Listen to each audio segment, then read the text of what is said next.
இதெல்லாம் வேணாம் ப்ரோ, வா போயிடலாம். எங்கே போக சொல்கிற? இது ஒரு வழி பாதை. திரும்ப போகிறது உயிர் மட்டும்தான். ஒரு தடவை கைக்கு கத்தி வந்துருச்சுன்னா ஒன்று காக்கும் இல்லை அழிக்கும். ஆனால் அதை விட மட்டும் முடியாது.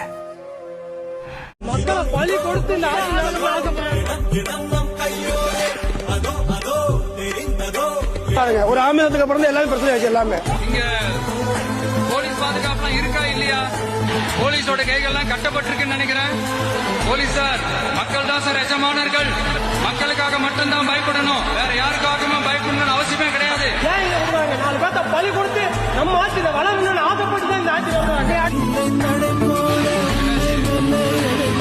டார்கெட் பண்ணதுனால அவர் பேசுறதும் கேட்கல. அதனால என்ன பண்ணாங்க, சரி கொஞ்சம் முன்னாடி போயிட்டாங்க. ஒரு திட்டமிட்ட மாதிரி ஒரு மாதிரி பண்ணியிருக்காங்க. இவங்களா பார்த்து ஒன்று பண்ணிட்டு இருக்காங்க. இதெல்லாம் வந்து அந்த கடவுள் கேட்பாருங்க. கண்டிப்பா விஜய் என்ன வருவாரு.